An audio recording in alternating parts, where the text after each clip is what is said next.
Se alguém um dia chegasse e lhe perguntasse assim de chofre, o que é a Imaculada Conceição?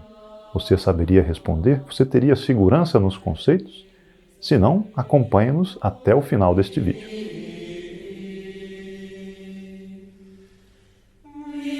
Meu nome é Guilherme Martins e este é o canal Consecrácio. Se você ainda não é inscrito em nosso canal, inscreva-se agora mesmo, ative o sino das notificações, dê seu like e ao final contribua com seus comentários, dúvidas e sugestões. Nos vídeos anteriores, nós completamos o estudo das funções de Maria Santíssima. Se você nos acompanha neste canal desde o início, vai se lembrar que ao mencionarmos a Mariologia, este ramo da teologia que estuda os privilégios de Nossa Senhora, vai se lembrar que a Mariologia, nós podemos fazer uma divisão de cunho didático, ao estudar as funções de Nossa Senhora, os privilégios de Nossa Senhora, podemos dividi-las exatamente entre funções de um lado e privilégios, ou seja, melhor dizendo, as grandezas de Nossa Senhora, nós podemos dividi-las entre funções e privilégios. Não é uma divisão estanque, como nós dissemos, as funções também são privilégios, os privilégios são funções, mas enfim é uma divisão didática que nos ajuda a compreender o conjunto dessas grandezas. Nós terminamos de ver aquilo que chamamos de funções de Nossa Senhora. Então vimos a maternidade divina, vimos a maternidade espiritual de Nossa Senhora sobre nós, Nossa Senhora é nossa mãe. Vimos o seu papel de distribuidor universal de todas as graças, baseada essa função, por sua vez, na corredenção. Vimos, por fim, a missão apostólica universal de Nossa Senhora como corolário dessa função de distribuição de todas as graças e também da maternidade espiritual de Nossa Senhora sobre nós. E, por último, a realeza universal de Maria. Com este vídeo, introduzimos o estudo dos privilégios da Santíssima Virgem que foram concedidos a ela em razão das suas funções ou como consequência delas. Começamos hoje a estudar esse privilégio que tanta alegria causa em nós, os devotos de Nossa Senhora, que é a sua Imaculada Conceição. É preciso que desde o início já limpemos o nosso caminho das falsas concepções sobre o que seja a Imaculada Conceição. Imaculada Conceição de Nossa Senhora não se trata, por óbvio, em primeiro lugar, da concepção virginal de Jesus Cristo, por obra do Espírito Santo em Nossa Senhora. É óbvio, é claro para todos, que a concepção de Nosso Senhor Jesus Cristo no seio virginal de Maria foi também uma concepção sem mancha. Era só o que faltava dizermos que a concepção em Nossa Senhora por obra do Espírito Santo tivesse alguma mancha, algum pecado. De maneira nenhuma. Aquelas imagens tradicionais, barrocas, brasileiras que representam a Nossa Senhora da Conceição nos lembram exatamente essa concepção virginal de Jesus Cristo em Nossa Senhora por obra do Espírito Santo, tendo Nossa Senhora dado o seu fiat ao anúncio do anjo. Nossa Senhora é assim venerada, portando o seu divino Filho em seu ventre puríssimo. Entre essas invocações de Nossa Senhora da Conceição está aquela invocação tão querida para nós, todos nós brasileiros, de Nossa Senhora Aparecida. A invocação completa é Nossa Senhora da Conceição Aparecida, porque foi exatamente uma imagem de Nossa Senhora da Conceição que, tendo sido quebrada por um herege tempos antes, foi depois encontrada no rio Paraíba por aqueles pescadores, primeiro o corpo da imagem, depois a sua cabeça, e era uma imagem de Nossa Senhora da Conceição. Nossa Senhora que, por sua resposta, por seu fiat ao anjo, carregava a Nosso Senhor Jesus Cristo em seu ventre sagrado. Então, em primeiro lugar, não confundir a conceição virginal de Jesus Cristo em Maria com a Imaculada Conceição de Nossa Senhora. São duas coisas totalmente diferentes. Também não se trata, em segundo lugar, a segunda falsa concepção é mais raro de encontrar, mas por vezes se encontra. Não se trata da concepção de Nossa Senhora como tendo sido feita pelo Divino Espírito Santo, como se Santana, a mãe de Nossa Senhora, tivesse concebido também por obra do Espírito Santo. Não se trata disso. Nossa Senhora, segundo nos diz a tradição, apesar de não estar nas Sagradas Escrituras, mas a tradição nos ensina que ela é filha de São Joaquim e de Santa Ana. Tendo afastado, então, essas noções equivocadas, vamos resgatar duas noções, duas verdades de fé, ou duas noções de fé, duas afirmações de fé que vão nos servir como corrimãos nesse nosso estudo do conhecimento da Imaculada Conceição, que é um estudo de subida, né, um estudo de admiração desse grande privilégio de Nossa Senhora. Essas duas verdades de fé, ou essas duas afirmações de fé, são a primeira, a justiça original, e em segundo lugar, o pecado original. A justiça original consistia nessa retidão e harmonia de todas as potências da alma do homem. Em primeiro lugar, a submissão de suas potências superiores, a razão e a vontade do homem, submissão a Deus por meio da graça santificante, ou do estado de graça, como também o catecismo nos ensina. A essa amizade com Deus, que é a graça santificante, eram ainda somadas as virtudes infusas e os dons do Espírito Santo, que acompanham sempre o estado de graça e que nos são dados para podermos participar da amizade de Deus. Você se lembra dos 7 dons do Espírito Santo? Se não, fazemos aqui um rápido parênteses para recordá-lo. Eles são conselho, entendimento, fortaleza, sabedoria, piedade, ciência e temor de Deus. Esse estado de justiça original, além dessa submissão das potências superiores, razão e a vontade, essa submissão a Deus, essa da vontade livre, a razão livre do homem a Deus, havia também o que a teologia chama de dons de integridade, que eram dons particulares dados por Deus aos homens, que serviam para aperfeiçoar a própria natureza humana. Assim, enquanto a razão e a vontade livres do homem eram submissas a Deus, as suas potências inferiores eram, por sua vez, submissas à alma do homem, submissas às suas potências superiores. E assim a sensibilidade do homem, a potência mais próxima do corpo, o corpo se submetia à alma. E com isso, por esses dons de integridade, ele era preservado de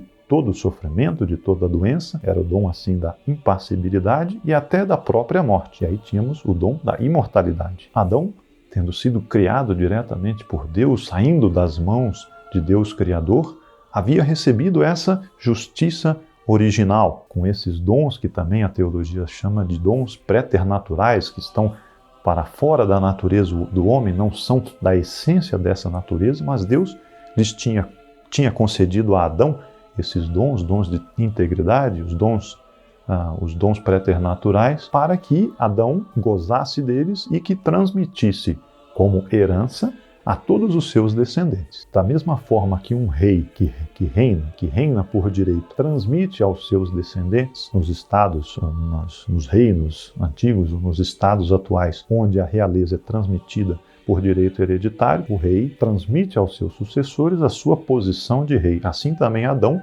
transmitiria por herança esse estado de justiça original a todos os seus descendentes. Entretanto, tendo cometido o pecado, Adão perdeu a justiça original. A sua razão e a sua vontade livre se revoltaram contra Deus. E assim, ao mesmo tempo que as suas faculdades superiores recusaram a submissão a Deus, as suas potências inferiores passaram a recusar também, por sua vez, a submissão à sua reta razão e à sua vontade. E com isso, seu corpo, o corpo também dos seus descendentes, deixou de ser dócil à alma e vieram aquelas que são chamadas as chagas do pecado original, que são a ignorância do espírito, fraqueza da vontade, a desordem da concupiscência ou das faculdades inferiores, os sofrimentos e a morte. Essas chagas do pecado não se identificam na essência com o pecado. Elas são quase que uma materialização do pecado, são consequências do pecado. O pecado em si é a perda voluntária da amizade de Deus.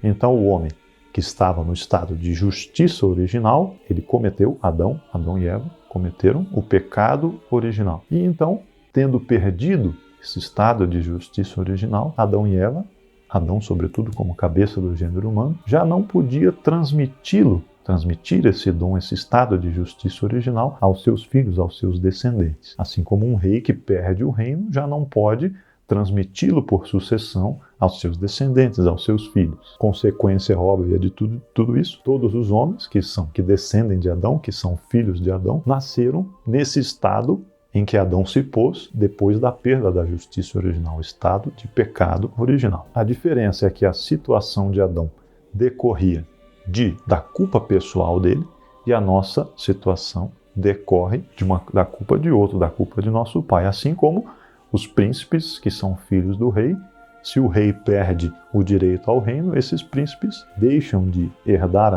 a condição de rei por um pecado do seu pai, por uma situação relativa ao seu pai. Mas, de qualquer maneira, eles perdem esse direito, já não tem mais, já não o herdam mais, já não podem mais exercê-lo. É verdade que Adão depois recuperou a amizade de Deus, tendo feito penitência. Até a igreja reservou para ele um dia no calendário dos santos, como Santo Adão, como para festejá-lo como pai da humanidade, como tendo feito penitência e tendo se salvado. Mas ele não pôde deixar para nós como herança o estado de justiça original. Herdamos, portanto, a situação dele depois do pecado. Então, o que tem a ver a Imaculada Conceição com essas duas afirmações, a justiça original e o pecado original? A Imaculada Conceição consiste essencialmente na isenção em Nossa Senhora do pecado original. Ela jamais esteve nesse estado de inimizade para com Deus, no qual estado todos os homens, todos nós nascemos e ficamos até o momento do batismo. Com isso, desde o primeiro momento da sua existência, Nossa Senhora foi ornada com a graça santificante que a tornava filha amada de Deus. Por isso nós a invocamos, uma das 3 Ave-Marias do início do Rosário, filha bem amada de Deus Padre. Nossa Senhora nunca esteve nesse estado de inimizade para com Deus com que todos nós nascemos. É preciso desde já esclarecer que esse privilégio de Nossa Senhora não se trata de algo concedido a ela por justiça, por um direito adquirido da parte dela. Foi uma liberalidade de Deus em previsão, como diz a bula Inefabilis do Papa Pio IX, na previsão dos méritos de seu divino Filho e como preparação para que ela se tornasse uma digna Mãe de Deus, como veremos ao longo desses estudos sobre a Imaculada Conceição. Antigamente, alguns teólogos rejeitavam a Imaculada Conceição sob o pretexto de que, se Nossa Senhora tivesse sido preservada do pecado original, diferentemente dos outros homens, ela não teria participado dos frutos da redenção de Nosso Senhor Jesus Cristo. E é uma verdade de fé de que todos nós fomos remidos pelo sangue de Nosso Senhor derramado na cruz. Mas o fato é que a Imaculada Conceição não contradiz essa verdade da universalidade da redenção, como nós veremos. Maria Santíssima foi, sim, redimida, e até mais completamente do que nós, pois a sua graça de redenção foi mais eficaz, aplicada nela de modo mais eficaz do que em nós. Ora, nós fomos libertados de um pecado efetivamente cometido. Ela, de sua parte, ela foi preservada antes de que esse pecado fosse cometido. Ela, de sua parte, foi preservada de um pecado que teria sido cometido se não fosse a intervenção de Deus. Há 2 metáforas que nos auxiliam a compreender melhor isso que foi afirmado. Pode-se socorrer de 2 maneiras a alguém que é vítima da lama. A primeira maneira consiste em tirá-la da lama em que ela já caiu. E a segunda é evitar que ela caia na lama. É evidente que esta segunda maneira é muito melhor do que a primeira. Se nós transpomos essa metáfora, transpomos essa comparação para a questão da Imaculada Conceição, nós vemos que Nosso Senhor Jesus Cristo nos resgatou depois de nós termos sido atingidos pela lama, a lama propriamente do pecado. E Nossa Senhora, Maria Santíssima, foi resgatada antes de ser atingida por ele. É curioso como essa metáfora se encaixa muito bem na espiritualidade de Santa Teresinha do Menino Jesus. É certo que você já ouviu falar dessa santa, talvez tenha devoção a ela, talvez já tenha lido o seu livro, A História de uma Alma, aos manuscritos autobiográficos. Santa Teresinha sentia em si e cultivava um amor intensíssimo a Deus. Ela até se ofereceu a Deus como vítima do seu amor misericordioso. Enquanto, dizia ela, outras almas sentem-se chamadas a oferecerem-se como vítimas da justiça de Deus, Santa Teresinha foi chamada a oferecer-se como vítima do amor misericordioso de Deus. Ela via que o amor de Deus ficava estancado no coração divino, no coração de Deus, porque as almas não queriam se abrir a Ele. Então ela se ofereceu como vítima desse amor misericordioso para que esse amor se derramasse sobre ela na medida em que não se derramasse nessas outras almas que o rejeitariam, que se derramasse sobre ela. Tendo Santa Teresinha lido nos Evangelhos algo sobre Santa Maria Madalena, em certo momento Nosso Senhor diz no Evangelho, ou o evangelista, não me lembro bem, Santa Maria Madalena, porque muito amou, muito lhe foi perdoado. Diz até a Santa Igreja, os teólogos afirmam, que por aquele amor que ela manifestou a Nosso Senhor Jesus Cristo, ela recebeu a graça milagrosa da restauração de sua própria virgindade. Então Santa Teresinha se questionava, lendo nos autores que tratavam sobre esse amor de Santa Maria Madalena, que teria de certa maneira sido superior a um eventual estado de inocência de Santa Maria Madalena, ou seja, ela amou mais por ter caído e se reerguido do que se ela nunca tivesse pecado. E Santa Teresinha se questiona isso. Será que é exatamente assim? Será que ela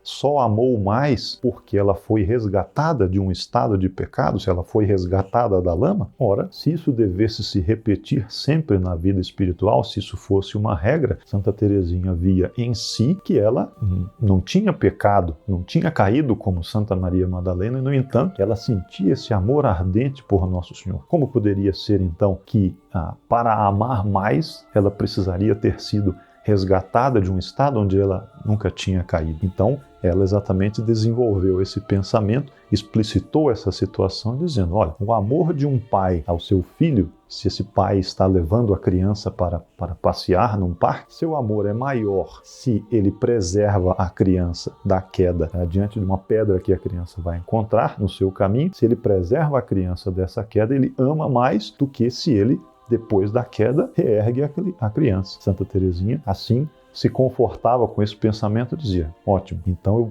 eu sinto em mim esse amor intensíssimo, eu vejo que Deus me ama, então eu posso dizer que eu fui privilegiada tendo sido preservada da queda antes de tropeçar, né? Já Santa Maria Madalena efetivamente tropeçou, caiu na lama pela nossa primeira parte da metáfora e Deus depois a soergueu. Santa Teresinha foi, nesse sentido, comparando com a Nossa Senhora, foi preservada da queda. Nossa segunda metáfora, a segunda comparação, para entendermos melhor essa redenção antecipada de Nossa Senhora na previsão dos méritos de Nosso Senhor Jesus Cristo, nossa segunda metáfora vem do contexto da escravidão. Pelas legislações antigas dos países que praticavam a escravidão, como do Brasil, isso chegou a acontecer nos vários países da Europa que tiveram colônias, etc., todo filho de escravo já nascia na condição de escravo. Digamos que aparecesse um benfeitor e quisesse libertar, pagar pelo resgate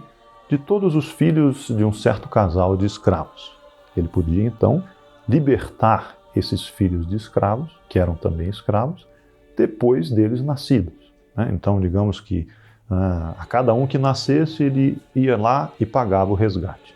Ele libertava cada filho de escravo, que nascia como escravo, mas era resgatado. Mas esse benfeitor podia também escolher pagar o resgate antes mesmo do filho do escravo nascer. Ele via que a mãe o tinha concebido, estava grávida, ia lá e pagava o resgate daquele filho ainda por nascer. Ele ainda podia ir mais além, pagando o resgate de todo e qualquer filho que nascesse daquele casal de escravos. Nesse caso, ele já libertaria antes da própria concepção, ele nem seria concebido mais como escravo. No caso intermediário, depois, enquanto era gestado, enquanto estava no ventre da mãe, aquele ser ainda era considerado um escravo pela lei vigente. Mas na nossa última hipótese, ele já na concepção, ele já não seria escravo. Então, por essa metáfora, por essa comparação, no nosso caso, a nossa libertação em relação ao pecado original se deu depois que nós nascemos pelo batismo. O batismo nos libertou da escravidão. Em Nossa Senhora, por sua Imaculada Conceição, é como o último caso. Ela foi preservada já desde o início de sua existência. Ela nunca foi tocada pela mancha do pecado. Então, até aqui já limpamos o nosso caminho das falsas concepções sobre o que seja a Imaculada Conceição e erguemos esses dois corrimãos essas duas afirmações de fé, da justiça original e do pecado original, que nos orientam, que nos balizam nesse caminho do estudo do que seja a Imaculada Conceição. A Imaculada Conceição, então, é em Nossa Senhora exatamente essa isenção do pecado original, por um privilégio especialíssimo de Deus, na previsão dos méritos redentores de Nosso Senhor Jesus Cristo. E falando em Imaculada Conceição, você certamente já ouviu a história, ou já ouviu pelo menos falar, de Nossa Senhora de Lourdes, uma aparição no século XIX, no sul da França. Não tinham ainda decorridos nem 4 anos completos da proclamação do dogma da Imaculada Conceição, de que estamos estudando, pelo Papa Pio IX. Era um dogma, diferentemente de outros no passado, mais ainda longínquo, em que os dogmas eram definidos em contraposição a erros que estavam sendo ensinados. Pio IX quis proclamar esse dogma como uma honra especial a Nossa Senhora, como um revide a toda a impiedade daquele século, de que ele mesmo estava sendo vítima, depois ficou como prisioneiro no Vaticano, dos perseguidores da Santa Igreja. Pois bem, ele definiu esse dogma em 1854, 8 de dezembro, pela bula Ineffabilis Deus. Menos de 4 anos depois, em fevereiro de 1858, começou uma série de aparições de Nossa Senhora a uma menina, uma adolescente, paupérrima, não só pobre, mas paupérrima, do sul da França, Bernadette Soubirous, na cidade de Lourdes. Um dia, você certamente já se lembra desse detalhe, Santa Bernadette, aquela menina, foi com colegas, ou primas, não me lembro, foram catar gravetos para fazer fogo, para alimentar a fogueira, que era a única coisa que elas tinham para se aquecer nas casas, hoje nós dizemos nos barracos, em que elas viviam. Ela chegou a viver em um lugar que tinha sido uma prisão, para vermos quão pobre, a quantas de pobreza a família dela foi reduzida. As amigas estavam mais à frente, foram mais rápido, cruzaram um córrego de águas geladíssimas, e ela, como tinha doenças respiratórias, estava com medo de também se molhar e piorar a sua bronquite, a sua asma, não sei bem do que ela padecia. Então ficou para trás e, em certo momento, ouviu algo, sentiu uma inspiração e se voltou na gruta diante da qual ela estava, a gruta chamada de Massabielle, e ela viu diante de si uma senhora toda vestida de branco e que a encantava e que atraía a sua atenção. Ela sentia um carinho especial por aquela senhora. Essa aparição foi depois se repetindo, Nossa Senhora se comunicava com ela, as pessoas do lugarejo começaram a correr, apesar de nunca terem visto a senhora, mas percebiam ali um fenômeno sobrenatural e viam a mudança que se operava naquela adolescente, em Bernadette, viam como a fisionomia de Bernadette se transfigurava durante as aparições e creram piamente que ali algo do sobrenatural se manifestava. É claro que as autoridades do lugar ficaram preocupadas. O que é que está acontecendo? Essa menina está revolucionando a paz em nosso lugarejo, vamos pesquisar, vamos investigar do que se trata. E o padre do lugar, também um dos padres, começou a questioná-la, chamou o que é que está acontecendo. E Bernadette, na sua simplicidade, contou para ele. O padre, desconfiado, tentou tirar dela mais detalhes e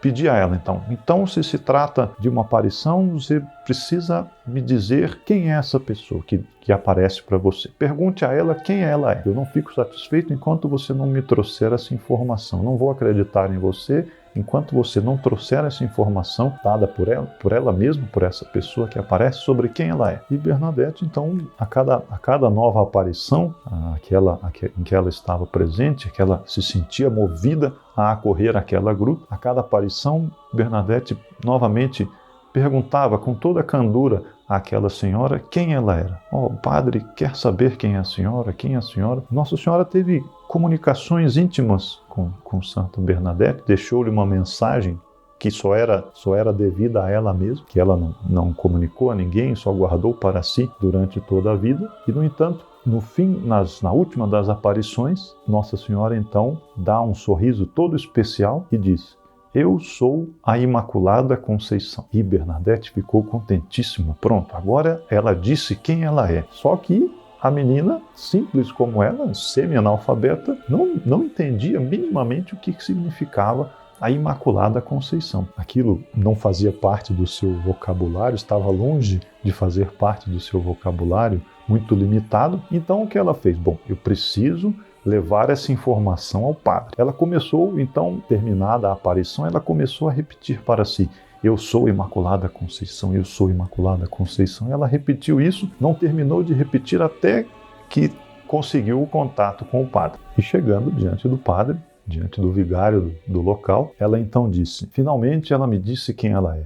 Ela disse: eu sou a Imaculada Conceição. E então o padre teve um sobressalto. Ele era muito mais instruído do que a menina, tinha conhecimento do dogma que fora proclamado 4 anos antes, em Roma.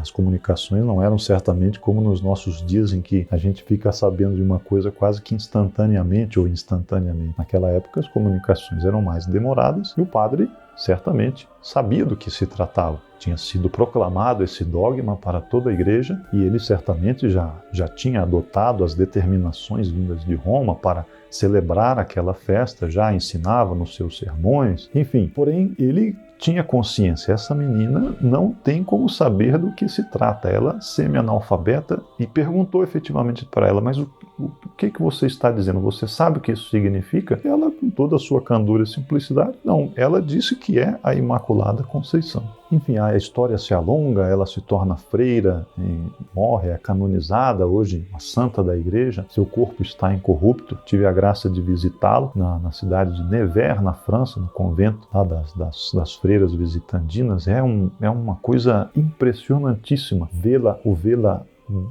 naquele esquife, naquela urna, como se estivesse deitada, com aqueles olhos que viram Nossa Senhora, os olhos fechados, mas aquela fisionomia resplandecente, e se vê, como todos os espectadores das aparições viam, se vê claramente, essa fisionomia fitou o sobrenatural. Não é possível sair sem essa impressão, tendo estado junto a esse corpo incorrupto. Ora, então, com essas aparições, Nossa Senhora quis selar a proclamação desse dogma. É claro que o dogma não passou a ser crido só a partir de sua proclamação. Como nós veremos no próximo vídeo, a semente de tudo já estava nas Escrituras. Não foi algo já totalmente explícito para os primeiros cristãos, mas essa semente foi desabrochando, foi se tornando um arbusto, depois uma árvore frondosa, deu as suas flores, os seus frutos, os mais belos, com essa proclamação do dogma por Pio IX, 1854. E um detalhe curioso que só me ocorreu muito recentemente: Nossa Senhora apareceu